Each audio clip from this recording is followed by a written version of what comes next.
Olá, pessoal, tudo bem? Tô aqui para nossa live das 12. E aí, como é que vocês estão? Aqui para nossa live das 12 horas. Tô querendo saber com vocês como vocês estão. Vamos lá. Opa, tudo bom, Paty? Tudo bom, Robson? Tudo bom? Vamos lá, tô chamando as pessoas. Hoje eu vou estar aqui com o Robson e a gente vai estar falando sobre relacionamentos em tempos de quarentena. Não é não, Robson? Como é que você tá? Vamos lá, já tá aqui o meu parceiro de bate-papo. Deixa eu chamar ele para entrar com a gente aqui no processo. Olá, meu irmãozinho, como é que você tá? Saudades. Saudades! Faz parte do processo. Deixa eu tirar aqui o som disso daqui, porque eu abro aqui para ficar chamando as perguntas para lá. E aí, me conta, como é Como que é que estão você as está? coisas por aí? Nesse período de quarentena, como é que foi a Páscoa? Foi tudo bem? Tudo em Estou dando um paz. tempinho para o Você pessoal chegar, para quê? Para que a gente possa começar o nosso bate-papo de hoje, que vai ser bem interessante, né? A gente vai falar sobre relacionamentos em tempo de quarentena. O isso pessoal está pedindo, está demandando demais isso, né? é uma realidade, né? Eu espero que ajude a muitas pessoas. Como é que foi tua Páscoa, meu irmão? Em paz, eu vi que você quebrou um pouco a quarentena, merecida e justamente, né? Fui Estava obrigado. com Caramba, seus não sei o que amados. aqui. Já Deixa eu sei, ver. esse sorriso aí mostra a energia revigorada. Pois é, cara, 20 e poucos dias sem ver meus filhos, não estava dando para aguentar, não. Aí a gente É, tomou todas as precauções, né? Tomamos banho de álcool gel e fomos para lá aham, para reunir com os meninos, mas foi muito bom, foi bem legal.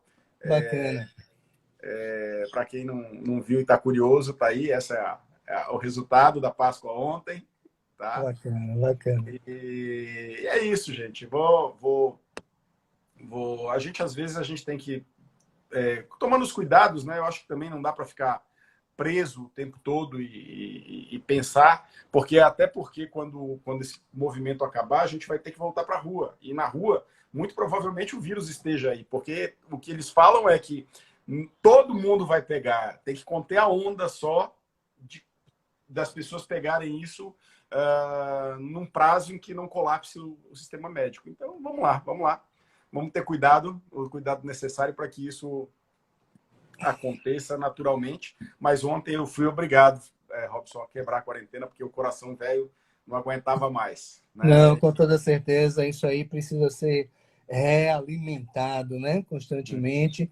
Fundamentalmente, uma alimentação saudável para que a gente possa, né, nos Uhum. nutrir das vitaminas e proteínas e também um estado emocional em equilíbrio para que o sistema imune não se fragilize, né?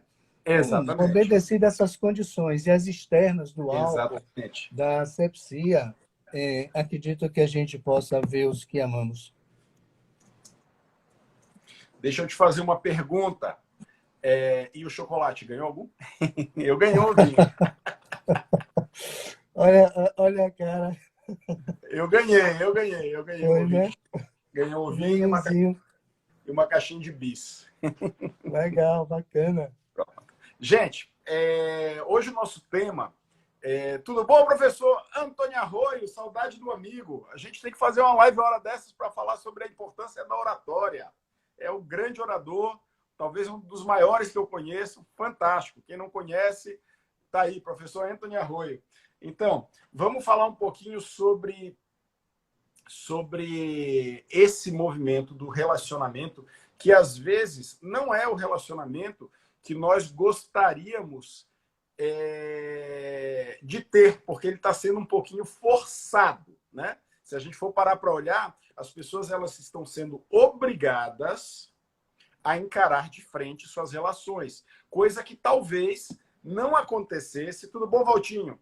Não acontecesse naturalmente no dia a dia das suas vidas sem essa quarentena.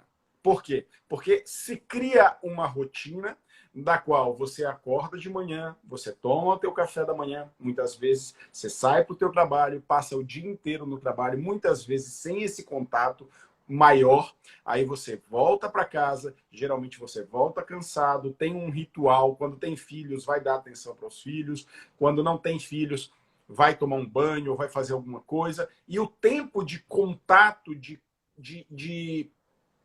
conversa, de relação, ele passa a ser resumido e, além de ser resumido, ele passa a ser muito focado nas coisas do dia a dia e não na relação em si. Passa a ser muito focado não no eu e tu, mas no eu, tu e a coisa, o objeto, né? Então é sempre na maioria das vezes focado nisso, a não ser quando uma das partes sente a ausência da relação e se posiciona cobrando. Isso geralmente se transforma numa briga, ou num impasse, ou num conflito, né? Só que agora não. Agora, muitas pessoas estão em casa, dentro desse processo de quarentena, tem um assunto fantástico para estar falando, que é o próprio coronavírus, muita gente falando do próprio coronavírus, mas usando isso até como fuga para não olhar certas coisas que precisam ser observadas. Eu tô num processo muito complicado, porque eu tô tendo que me relacionar comigo mesmo o tempo todo aqui, e se relacionar consigo talvez seja o maior desafio do ser humano, porque a gente não tem nem com quem falar, então a gente começa a falar com a gente, né? Brincadeiras à parte, mas isso tem sido fantástico, porque tem sido uma oportunidade de ajustar certos pontos da minha vida que precisavam ser ajustados. Mas, Robson, quando você vê essa estrutura de relações que hoje são, eu diria, são impelidas, né, a encarar essas relações. Você viu que os casos de divórcio começaram a aumentar, não sei se você já viu isso aí, que estão tendo alguns aumentos de divórcio, e estão tendo algumas coisas do gênero. Por quê? Porque não tinha relação, se vivia uma pseudo-relação. Aí, de repente, se encontra na relação e percebe que, olha, quem é esse estranho que está aqui na minha frente? Né? Então, acaba que as pessoas estão optando por se separar. E eu queria saber de você a tua opinião sobre isso. Mas antes tem uma pergunta aqui, indicam atividades para estimular o mental. A gente vai chegar lá na frente, essas atividades a gente vai chegar lá na frente. Mas eu queria ouvir tua opinião sobre esse momento das relações que não podem mais ser tão líquidas quanto Bauman descreveu, né? Pois é, então, Sandro, na verdade, nós estamos diante do eu real, né? Que convivia conosco e a gente não encontrava com esse eu. O nosso relacionamento, ele é sempre com dois sujeitos, né? Sempre com dois sujeitos, em qualquer tipo de relacionamento, em qualquer instância. Eu me relaciono com a esposa ideal, com o pai ideal, com o filho ideal, mas esses sujeitos trazem os seus sujeitos reais, né? Esse, muitas vezes, no relacionamento, é desconhecido de mim mesmo, né? Porque eu dialogo com aquele eu que eu projeto no outro, que eu gostaria que o outro fosse. E muito dos desentendimentos é essa quebra da expectativa que nós construímos, né? Porque estamos sempre comparando aquele eu real com o eu que eu idealizei, né? Nós estamos agora diante da possibilidade de fazer até o luto com esse eu ideal, né? E olharmos realmente quem o outro que convive com a gente, quem ele é, né? Que é um sujeito, que é uma pessoa humana, com sua história, com o seu construto, com a sua personalidade, né? É preciso frisar que quando a gente conversa sobre esse tema, não tem nenhum protocolo, não tem nenhuma receita de bolo, né? Não vamos sair daqui com uma lista de procedimentos para viver bem, né? Até mesmo o Roland Barthes, um livro muito interessante que lamentável não existe mais, né? Mais um que eu vou pegar emprestado. Mais um que eu vou pegar emprestado. Como viver junto, né? Ele mostra que existe uma face negra e existe uma face luminosa. Isso aí vem até do cristianismo, né? Aquele Deus que pune, o Deus que salva, né? Então, o próprio Milan Kundera, ele traz esses opostos, que nós vivemos entre a leveza e o peso.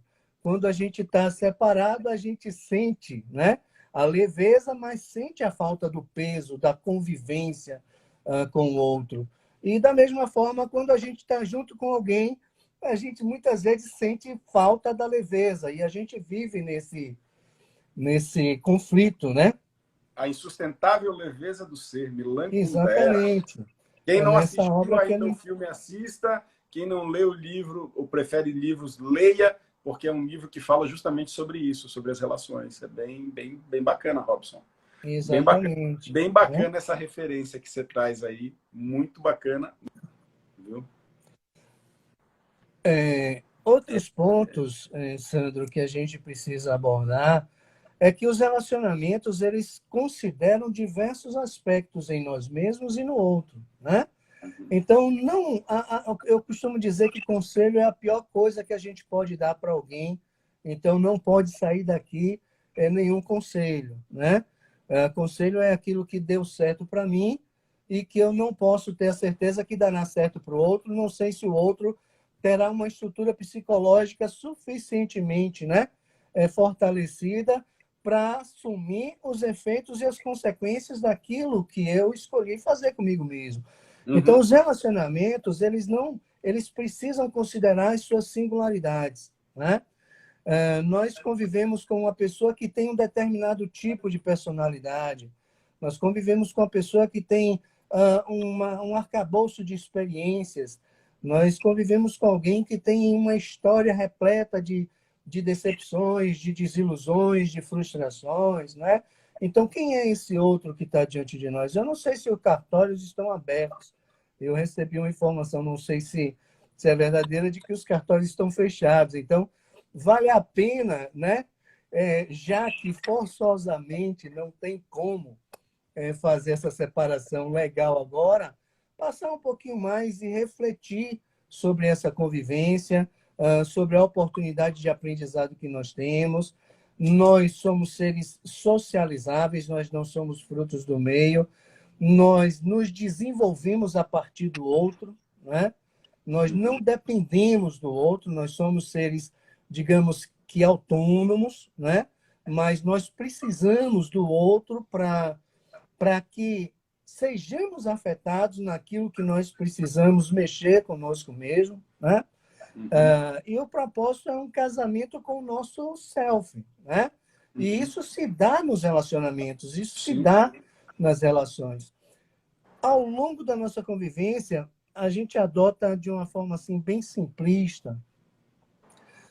Eu diria que duas vertentes, a da projeção e da introjeção, né? Então, assim, eu projeto no outro aquilo que em mim está faltando, né? Eu projeto na minha esposa a minha mãe, né? E assim por diante. Muitas vezes eu vivo a vida do outro. A gente já está na introjeção. Eu gosto do que o outro gosta, eu viajo para onde o outro for. Se ele gostar de viajar, eu viajo. Se ele não gostar, eu não viajo. Para mim, né, fazer a vontade do outro está muito bem, né? Eu me sinto bem assim.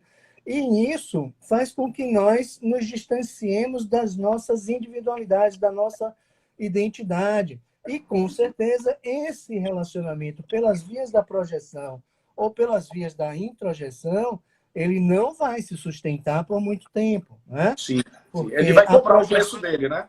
Oi? Vai cobrar.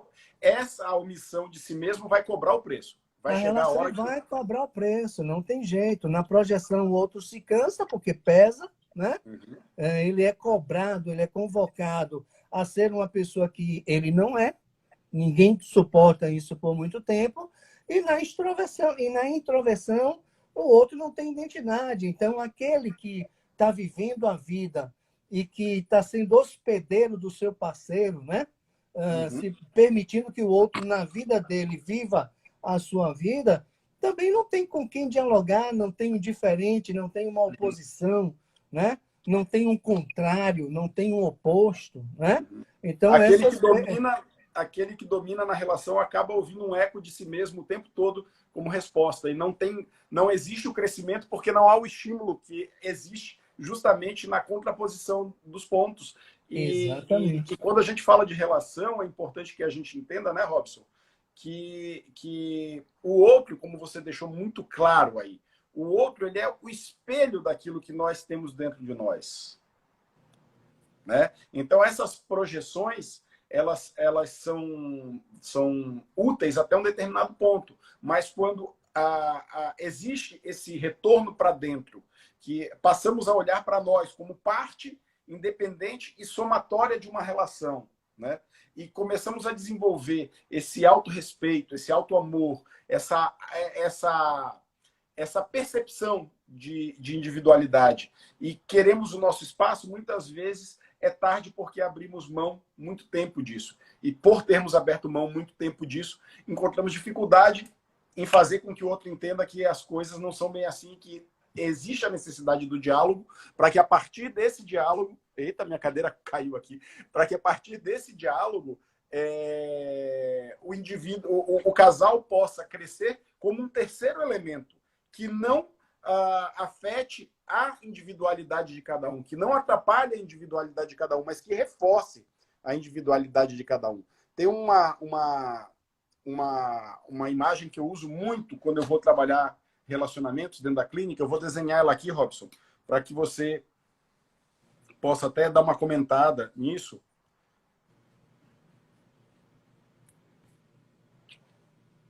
Para que você possa dar uma comentada nisso.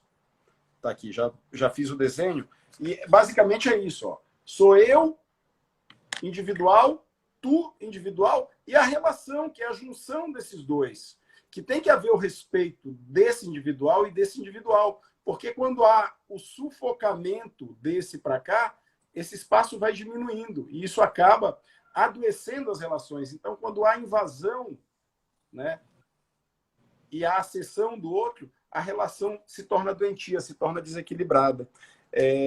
O que você acha disso?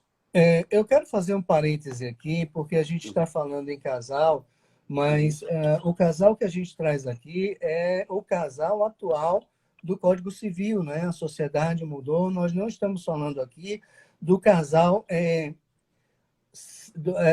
com relação ao sexo biológico, né?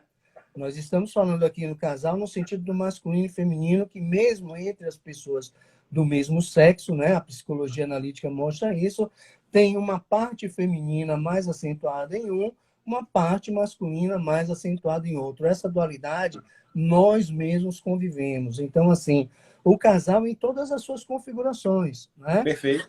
São três sujeitos. Toda relação a dois, na verdade, são três, né? Isso. É um sujeito, outro sujeito, cada um com a sua individualidade, mas essas duas individualidades constroem o terceiro sujeito quando olham para um ponto comum, né? Sim. Quando projetam uma vida a dois, quando tem propósitos comuns. Cada um tem os seus propósitos, cada um tem os seus valores, os seus objetivos, as suas expectativas, mas se encontram numa troca para construir esse terceiro sujeito, que é o casal, né? É um pouquinho de cada um, fruto de uma troca espontânea, natural, proporcionada pela própria convivência, muitas vezes não pacífica, e ninguém disse que tem que ser pacífica.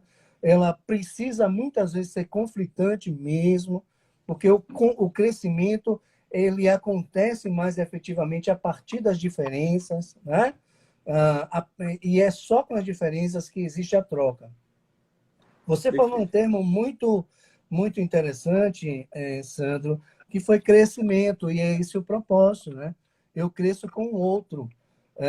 A evolução humana, ela passa inexoravelmente pela convivência, né, em sociedade. É por isso que muitos de nós, infelizmente, estamos adoecendo nesse período, que não estamos conseguindo construir uma resposta saudável para esse distanciamento, para esse afastamento, né? Então, crescimento é uma das propriedades da relação, né? Em qualquer das suas configurações, eu digo de novo. Mas o crescimento convoca uma outra palavrinha, que é o sacrifício, né? E o conceito que eu tenho de sacrifício, desse termo, vai pautar a saúde dessa relação, desse encontro, desse viver junto, como diz Barthes, desse conviver, né? Na medida em que eu entendo que o sacrifício, bom, eu vou ficar com alguém diferente de mim e que não é muito fácil, que tem um determinado temperamento, alguns dizem que é de um determinado signo, né? Mas eu vou fazer o sacrifício, mas tem como conceito de sacrifício aquilo que me é tirado e que eu gostaria de ter, né? Então, muitos entendem que se relacionar, que esse relacionamento com o outro envolve e exige abdicar do que eu gosto, abdicar dos meus prazeres, abdicar do que me faz bem, das minhas preferências. E, na verdade, é um conceito de sacrifício, mas é um conceito que não é um conceito sagrado, digamos, né? Primitivo da natureza humana. O sacrifício de estarmos convivendo, mas por uma causa maior, né? Pela troca, pelo crescimento, aquilo que de mim eu dou a um ser superior, ao universo, a uma coisa maior, uma ordem superior, né? Então eu não me sacrifico convivendo com alguém, na medida em que eu não perco, eu não estou tirando de mim, eu não estou renunciando, mas eu estou convivendo e me burilando, né? Eu estou vivendo, me transformando, eu estou me melhorando, eu estou entrando em contato com os meus afetos, com as minhas questões. Eu estou crescendo enquanto pessoa humana. Isso só acontece com o outro, né? Isso só acontece na convivência. Então, eu acho muito importante o conceito que a gente tenha, e é uma proposta de revisitarmos esse conceito de sacrifício. Se a gente tem o conceito de sacrifício, de renúncia, de abnegação, que é negar-se a si mesmo, a gente ouve muito. E ouvimos isso no sentido positivo, né? É um pai abnegado, é um marido abnegado, é uma esposa abnegada. É a pior coisa que pode se fazer é abnegar-se, é negar-se para o outro, é negar-se em prol do outro, para que o outro viva, né? Mas o outro pode viver convivendo comigo sem que eu negue a mim mesmo. E eu preciso me afirmar, né? A relação precisa disso, que esses dois sujeitos se afirmem enquanto individualidades, para que esse casal, qualquer que seja a configuração, né?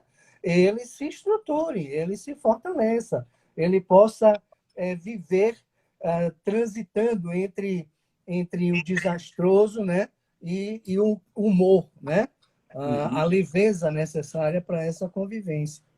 Perfeito. E nesses tempos de quarentena, onde vemos que as pessoas estão sendo impelidas realmente para encararem essa, eu vou usar esse termo, encararem essa relação, né? Tendo que olhar para a relação e se revelando a partir da relação. Eu achei engraçado, inclusive, que o professor Arroio aqui botou, nas divergências é que conhecemos o lado verdade do outro, o nosso, né? Ele botou entre parênteses o nosso lado verdade, e eu concordo muito com isso. Então, de que forma lidar? Claro que a gente sabe que a melhor forma de se manter uma relação é um diálogo claro, aberto. Eu costumo muito usar aquele livro Tolteca lá dos 4 compromissos. Eu acho que ali é uma base para uma relação saudável com alguém. Não sei se você já leu, Robson, mas é um livro que traz uma base para uma relação saudável com alguém. Só um minuto, eu vou te mostrar a capa. Essa capa. É um livro que traz uma relação... Está na fila aqui. Ele faz uma... Inclusive, ele vai ser fonte da minha live com o Mac amanhã. A gente vai resenhar sobre o livro. E ele traz justamente isso. E a primeira coisa que esse livro traz é a palavra correta. É você ser correto no que você diz para com o outro. Sem milindres, né? Sem diz que me disse. Eu acho que você tem que, por obrigação, ter uma comunicação clara com o teu parceiro, com a tua parceira.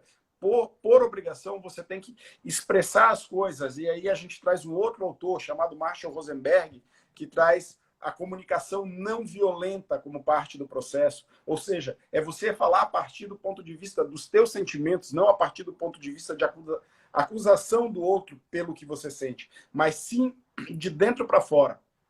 Eu acho que nesse período de quarentena, essas talvez fossem dicas importantes para aqueles que querem, sim, buscar esse momento como um momento de construção e fortalecimento das suas relações. Então, talvez o comprometimento com a palavra correta dentro da relação, associado a essa comunicação a partir do seu ponto de vista, né?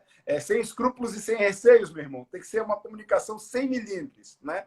E a partir desse ponto de vista, em que você fala do teu sentimento, olha, quando tal situação, ou seja, põe a situação num ponto, quando tal situação acontece, eu me sinto assim. Isso me machuca. Isso mexe comigo. Por quê? Porque quando você põe o gatilho causador na situação e não no outro, você está permitindo a possibilidade do outro se posicionar em prol da solução e não em prol da autodefesa. O que acontece muitas vezes para o outro. Você faz isso e isso me machuca. Você está atacando o outro e a tendência é que o outro vá se defender. O que você acha disso? Você traz uma coisa importante que ela é estudada pela análise transacional, né?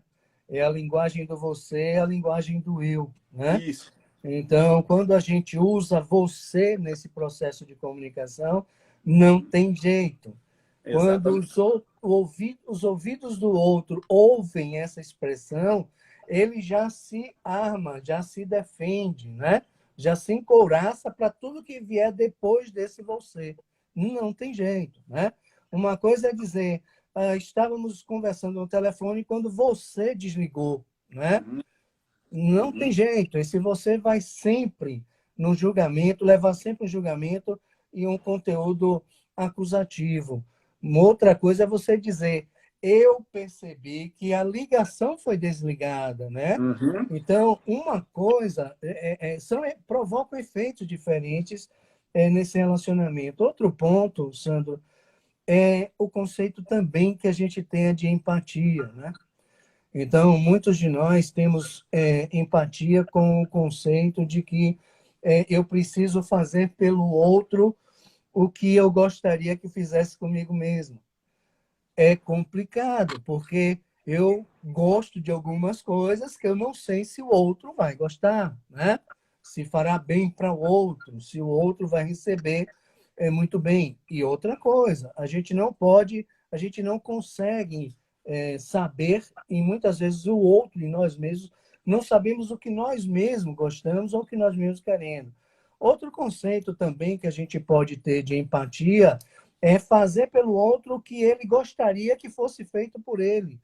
Olha só, não temos a menor possibilidade de saber o que o outro quer que seja feito. E ainda que o outro queira, eu muito provavelmente vou me desconstruir, fazer um esforço monumental para tentar satisfazer e pouco provavelmente eu vá conseguir. E o que ajuda muito no relacionamento é uma terceira opção de conceito de empatia. Empatia no sentido de campo de experiência, de dar espaço para que o outro se expresse como verdadeiramente ele é, seja ele quem for, entendendo que qualquer comportamento é uma linguagem. Qualquer comportamento traz um dito, né? Um dito não dito traz uma comunicação. Qualquer comportamento é comunicação, está comunicando alguma coisa, né? Até mesmo a raiva, até mesmo o silêncio, até mesmo uma fisionomia, né? Entristecida. Tudo isso faz parte de uma linguagem humana que nas relações precisam ser compreendidas. Então, esse espaço para que o outro se expresse como ele verdadeiramente é necessário para que a autoidentidade se afirme, não é? Para que não se recalque aquele que eu sou. né? Você quer falar alguma Fabrício, coisa? Fabi, alguma coisa que. Fabi, eu acho Fabi Brito. Desculpa, eu li Fabrício, mas é Fabi Brito. Ele falou assim: Fabiana, e quando o outro não se permite essa comunicação? Bom, essa é uma pergunta interessante. Quando o outro não se permite essa comunicação, o que você pode fazer? Você não vai obrigar o outro. Você pode cuidar da tua comunicação, dar o teu melhor dentro do processo. E quando o outro não se permite, perceba, é um problema do outro, não é um problema mais seu. Se você está seguindo a comunicação da forma correta, fazendo uma comunicação assertiva, buscando o entendimento e o outro não se permite, cabe ao outro refletir. E nessas horas é bom aquele silêncio terapêutico clássico. Você se silenciar para deixar que o outro venha até você e pergunte o que está acontecendo que você não está mais falando. Aí você vai falar para ele, eu tentei falar com você. Você não se permitiu me ouvir. Então agora eu estou em silêncio para que talvez você possa se ouvir. E o fato de você ter me procurado agora é sinal de que você se ouviu. Está disposto a dialogar agora? Pronto. Você abriu uma porta da maneira correta para dialogar com o outro, através do silêncio. exatamente isso. Então, veja bem, cada um no seu tempo. E aqui eu vou trazer o Divino Mestre Jesus, quando diz há olhos de ver e ouvidos de ouvir, não é? A nossa verdade, a gente não vai levar para o outro não vai acolher se não estiver no seu tempo, estiver no seu momento. É outro dos fatores que são prementes no relacionamento. Qual é o tempo em que o outro se encontra? Sim. Em que lugar de fala o outro se vê, o outro está? Em que lugar de fala eu estou nessa relação? Qual é o momento na minha vida? Muitas vezes eu me relaciono com alguém com quem eu tenho que voltar um pouco para puxá-lo e trazer, né? Para caminharmos juntos. Muitas vezes eu estou muito à frente do outro. Não vou me privar, não vou deixar de estudar, não é essa a ótica, não é essa tônica, nem a apologia. Mas, assim, é de perceber em que momento o outro está e respeitar Sim. esse momento também, né? A Vera está trazendo junto com a Fábio que o silêncio não está adiantando nesse momento. Então, talvez tenhamos que observar que os ciclos se encerram também. Existe um momento quando o silêncio não adianta mais, o diálogo não adianta mais, talvez tenha que se observar os caminhos que a relação tomou para que haja, aí sim, o cuidado para não se machucar mais. Um ponto importante nisso é assim, o silêncio não está adiantando mais. Olha só, o relacionamento, a depender do propósito que eu tenha nesse relacionamento, eu vou estabelecer diversas estratégias renovadas, modificadas, diferentes, tantas quantas forem aquelas, para que eu possa atingir o resultado que eu desejo. Então, a primeira perguntinha é: o que é que eu desejo dessa relação? Sim. É a partir da resposta para essa pergunta que eu vou estabelecer as estratégias, né? E a diversidade de estratégias, né? O silêncio não está resolvendo. Como é que eu estou ouvindo esse silêncio? Né? Como é que eu estou interpretando esse silêncio? Muitas vezes o silêncio é nosso e o outro não interpreta adequadamente, o outro interpreta o meu silêncio como um afastamento, como uma renúncia, como uma desistência da relação, não vale mais a pena investir nessa relação. O silêncio pode ser lido de qualquer forma. Agora, a leitura será feita de acordo com o construto do outro, né? Sim. Agora, eu não posso procurar uma forma de me expressar que chegue ao outro, que produza no outro o efeito que eu desejo. Impossível. Impossível. Impossível. Né? Eu simplesmente preciso me expressar e sem pensar pelo outro, sem aquela tônica de que o que é que o outro vai pensar. Eu não quero conversar, eu quero me introspectar, eu quero me voltar para dentro de mim, mas eu não vou fazer isso porque eu não sei como é que o outro vai. Não importa muito, não. Mesmo que tenhamos como objetivo que essa relação perdure. Mas se o meu momento é aquele, eu preciso, antes de mais nada, respeitar a mim mesmo. Na medida em que eu me preocupo com o que o outro vai achar, o que o outro vai fazer a partir da minha atitude, isso aí só vai causar dor e sofrimento, né? Exatamente, até porque eu não tô fazendo. Aí, perceba, quando você se posiciona dessa forma, você faz pensando no outro e não em você.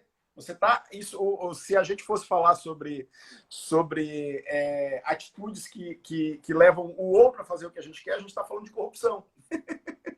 Você está tentando corromper o outro com as suas atitudes. E isso não é correto. A partir do momento que você tem consciência, como o Robson disse, do que você quer de uma relação, ok? Você tem consciência de que quais são os teus recursos necessários para lidar com aquela relação. Porque às vezes você precisa silenciar para se ouvir as tuas angústias, os teus movimentos internos. O que está te fazendo buscar desesperadamente aquele retorno no outro que não vem? Porque a mobilização está em você. O outro desperta em você o que você precisa trabalhar em você, tá? Então, às vezes, esse silêncio ele vai fazer com que você olhe para dentro de você e avalie, porque a confusão, o movimento de desestruturação, ele está dentro de você. E é importante que, como você disse, Robson, se eu sei qual é o meu propósito nessa relação, se eu vejo que o outro demonstra, mas que o outro não consegue se comunicar da forma como eu espero que ele se comunique, tá? Porque aí já são limitações do outro. Se eu vejo que existe ali a chama de algo, cabe a mim buscar em mim quais são as soluções necessárias para que eu continue no bom caminho. Agora, se o outro é agressivo, se o outro é ausente, se o outro demonstra que não quer, se o outro trata a relação de forma que a relação não seja priorizada dentro dos momentos que precisa ser priorizado, aí cabe você avaliar se o outro não está com você por conveniência de alguma coisa dele. E cabe você avaliar também o teu auto-amor. O que o teu auto-amor te traz nesse movimento. Eu estou querendo, você percebeu, Robson, que eu estou indo para o lado oposto do que você está falando para que a gente crie justamente a polêmica de reflexão necessária nesse movimento. Então, pode ser... Oi, pode falar, Robson. Eu costumo dizer, Sandro, que nós precisamos pensar de forma diferente, né? Porque se a gente pensa da mesma forma, o mundo só vai precisar de um de nós. E morrer é Exatamente. uma coisa que eu não pretendo, né? Então, vamos divergir para que a gente possa provocar construção de reflexões, né? Agora, assim, uma coisa que eu entendo que precisa ficar clara é que nós somos seres proeminentemente comunicantes. Então, o Sim. silêncio não é a primeira estratégia, né? O silêncio não é a primeira alternativa, né? O silêncio, ele diz muito, mas como nós somos seres comunicantes, é preciso o primeiro passo se tiver a relação chegando num ponto de conflito, né? Num ponto de sofrimento, em que essa relação não está mais sendo fonte de prazer. É preciso parar e dizer para o outro, ó, do jeito que está, não está sendo legal para mim. Eu não quero conversar agora, mas eu quero conversar com você. Num tempo em que você entender que estará disponível, que não sofrerá nenhuma interferência, que puder conversar, né, por um tempo onde a gente possa se entender. Quando você estiver nesse momento, me avise, né? Então, é preciso que a gente sinalize para o outro que quer uma conversa e, muitas vezes, não somos oportunos. Nós provocamos uma conversa no momento que não aguentamos mais, mas não é o momento do outro, né? Sim, sim. Então, essa conversa não vai ter nenhuma qualidade, talvez até aumente, potencialize mais a antagonia, né? O Entre esses dois distanciamento. sujeitos. Então, o silêncio, quando nos frustra, na verdade, é porque produzimos uma expectativa de que o outro compreendesse aquilo que eu quero dizer com silêncio, né? Nós ainda não chegamos nesse ponto, né? É desenvolvível? É. Nós podemos perceber que tem alguma coisa no outro? É possível, sim, se desenvolvermos a sensibilidade, a a linguagem do não dito, nós temos a capacidade de perceber o que há por trás do silêncio, o que há por trás da raiva, o que há por trás da ira, o que há por trás da agressão, né? Trazendo a comunicação não violenta que o Sandro trouxe, na verdade, toda raiva, ela é um pedido de ajuda. Sim. Né? Então, qualquer comportamento negativo no outro está dizendo alguma coisa, e geralmente eu me ajude. A raiva Infelizmente, diga assim. Pode continuar, não, desculpa. Só para concluir, infelizmente, hoje, nós convivemos, vivemos junto, o outro deprime e eu não percebo. O outro suicida-se e eu não percebo. E eu me surpreendo. Tinha uma vida tão maravilhosa, tão espetacular, tinha tudo na vida, né? Mas aconteceu. Por quê? Porque eu não sou capaz ainda de ouvir o que não é dito, né? Qual é a qualidade da minha escuta, né? Qual é o nível de atenção que eu dou ao outro? Onde é que está o meu lugar de... Onde é que eu estou no meu lugar de fala? Tem uma coisa que, assim, o mindfulness, ele Sim. desmistifica muita coisa do que se entende como atenção plena. Sim. Atenção plena, eu dar atenção naquilo que me interessa, não dar atenção naquilo que me afeta, não dar atenção naquilo que me entristece, que me magoa, não dar atenção no que é negativo no outro. Mindfulness não é nada disso.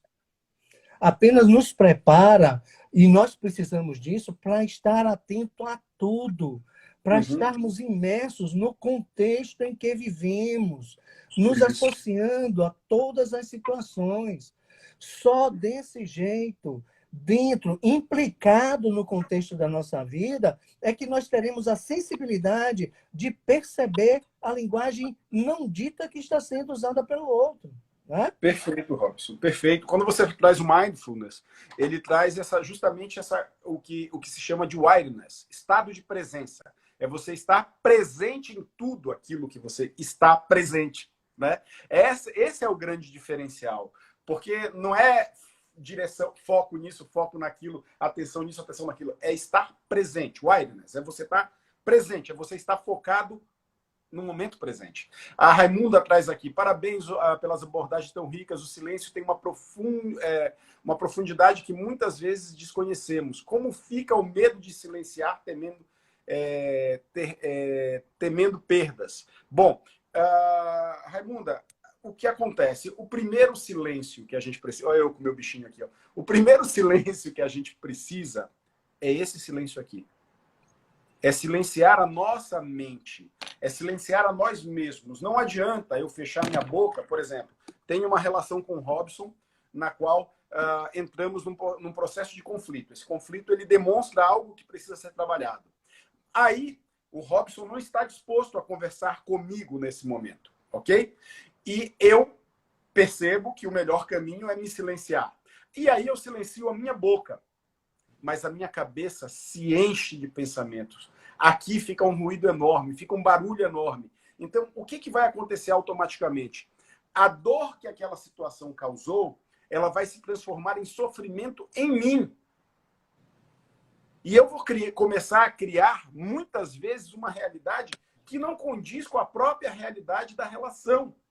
Mas é a minha realidade de sofrimento que está trazendo aí todo o meu processo de criação, todas as minhas crenças, todo o arcabouço das minhas relações anteriores, se eu fui traído, se eu fui machucado, se eu fui ignorado, se eu fui preterido, tudo isso vem à tona aqui. E é como se você tivesse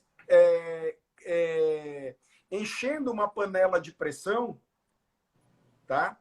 E a válvula dessa panela de pressão, que é a tua boca, que vai despejando todo dia um pouquinho, ela tivesse entupida. Então vai ter uma hora que você vai acabar estourando dentro do processo, ou você vai acabar implodindo dentro do processo. E as duas situações são danosas, porque a implosão vai te somatizar, vai te desestabilizar como ser humano e você vai começar a desestruturar a tua persona. E a explosão pode virar agressão, pode virar uma desestruturação da relação porque você não soube lidar com o que está dentro de você. Então, o silêncio ele começa aqui. Concorda, Robson? Plenamente. E eu vou resgatar aí o que Rai trouxe, né? Um beijo imenso no coração, Rai. Um profundo respeito e admiração por você.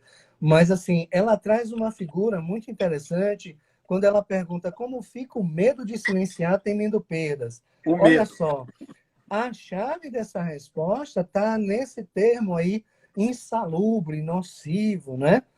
Que é medo. Se eu tenho medo de perder o outro, já perdi o outro, Já perdi. né? Se eu tenho medo de perder o outro, na verdade, eu tenho medo de perder a mim mesmo.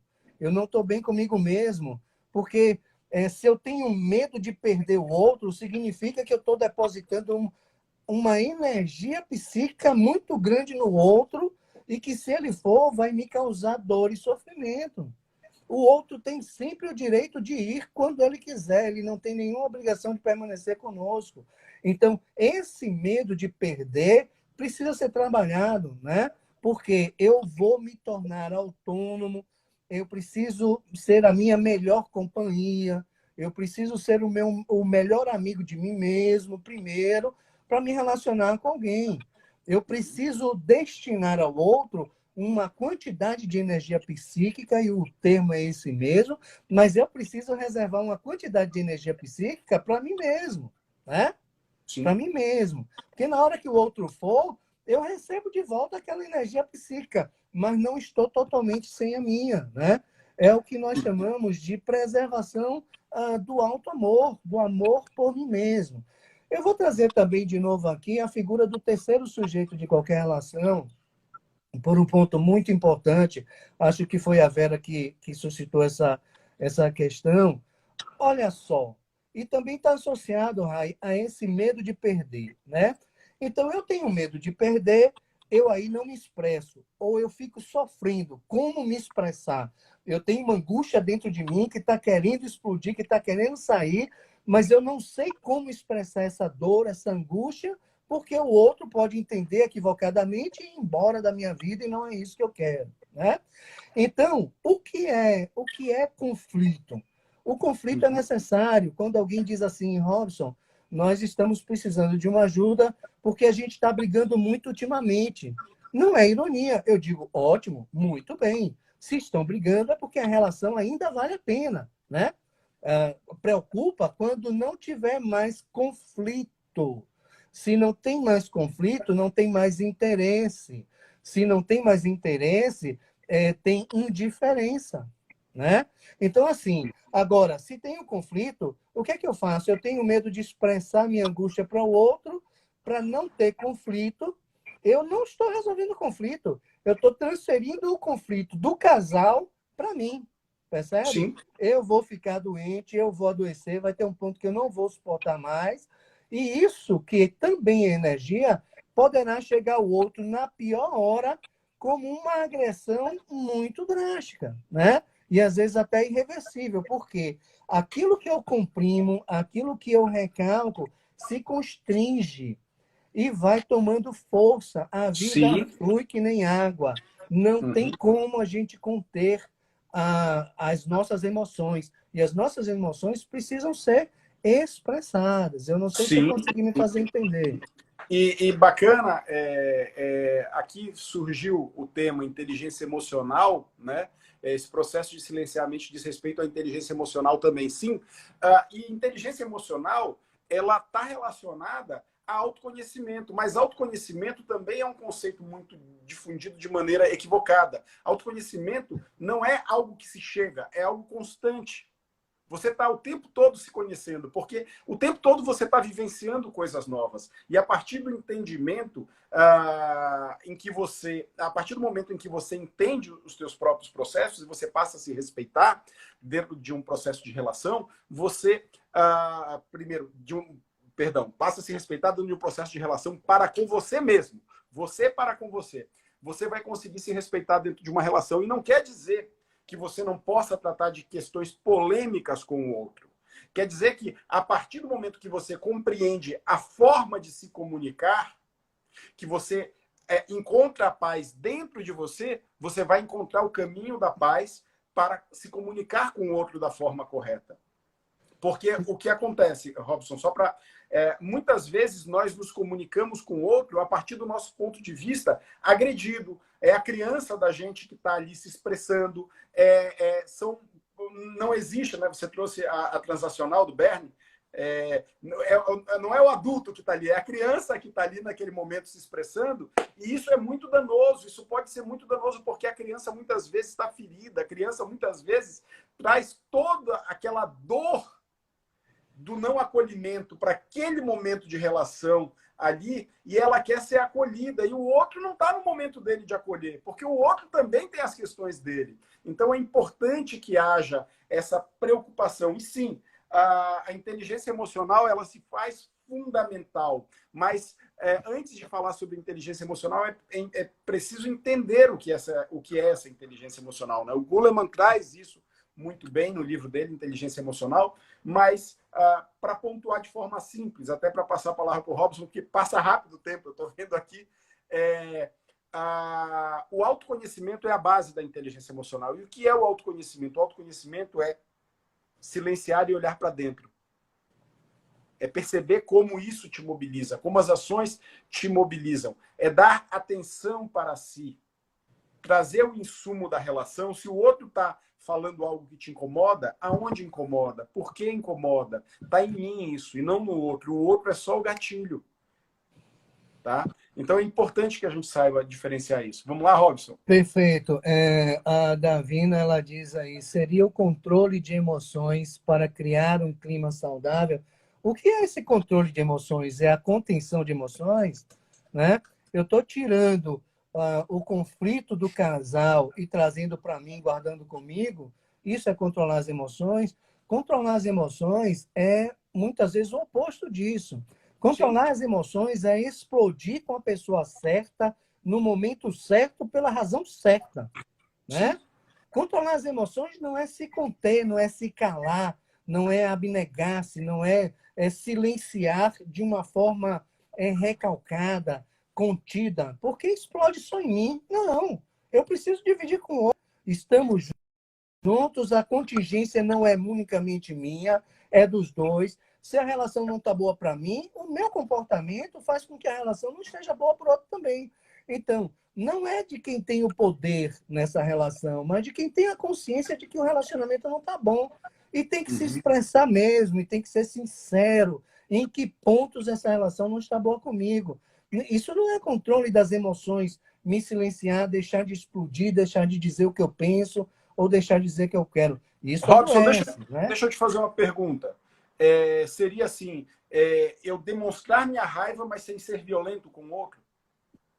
Não é só demonstrar, não. Eu entendo demonstrar, sim, Sandro, como se expressar uma raiva em que eu não me preocupe, em que essa raiva faça sentido para o outro. Não, né? não.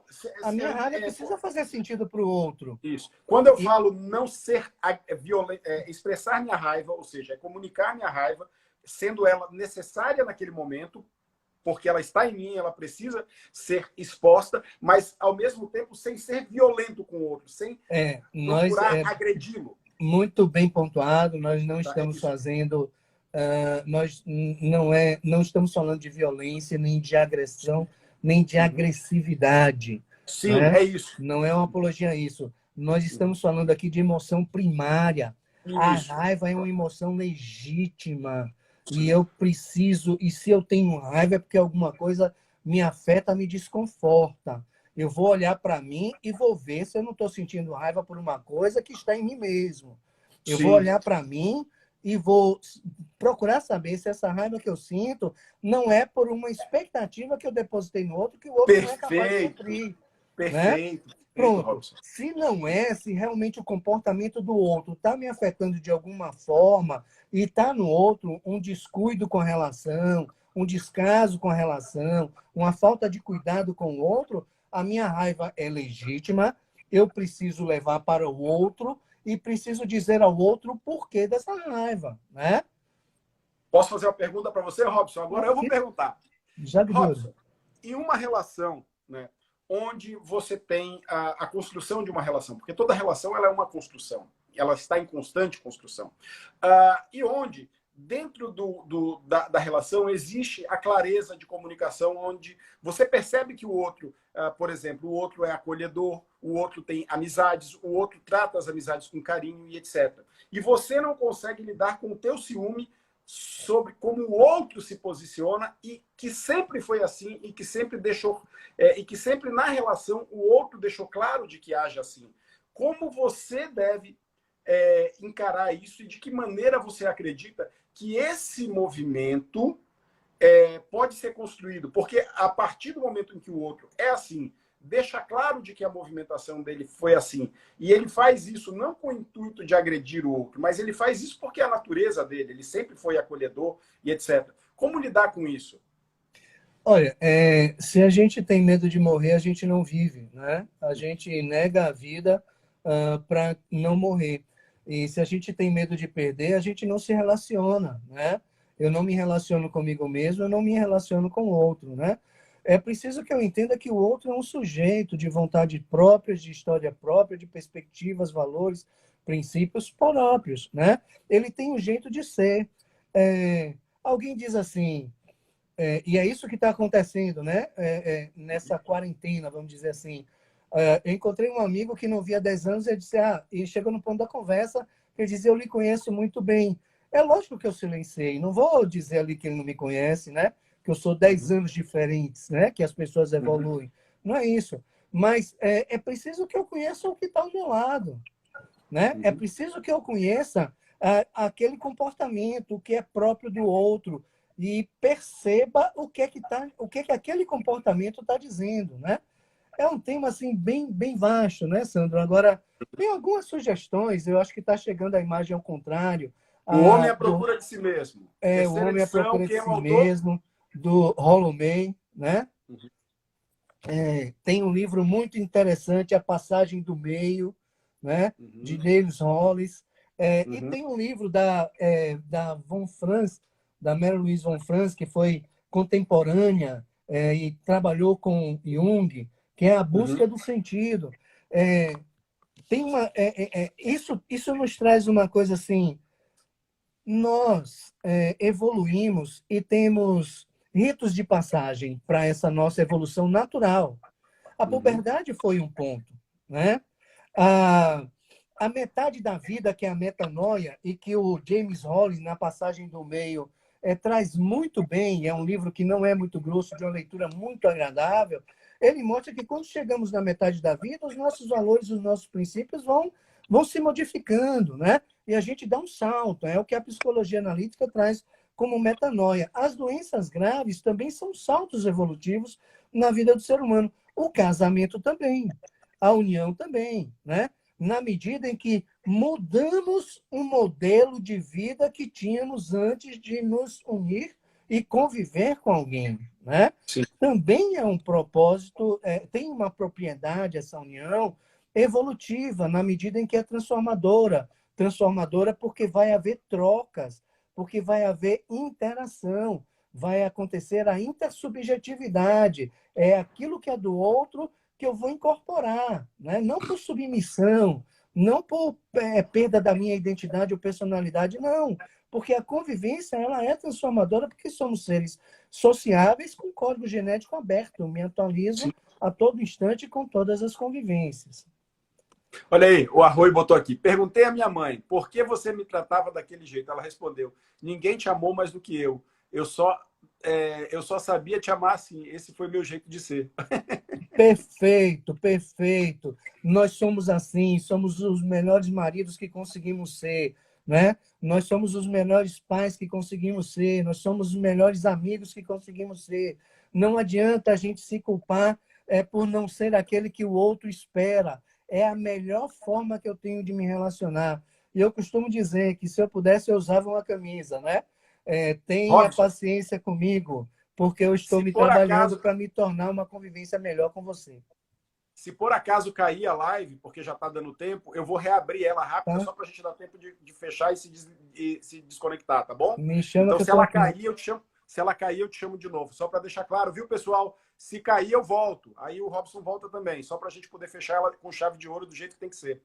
É fantástico isso, Robson. Esse tema é um tema muito rico. Eu acho que as pessoas que querem ver, toda segunda-feira a gente está aqui, nesse bate-papo das 12 horas, das 12 às 13 com vocês. Então, os temas que vocês quiserem ver abordados também, escrevam para a gente, ponham aqui no comentário, mandem um direct para o Robson, mandem um direct para mim, para que a gente possa estar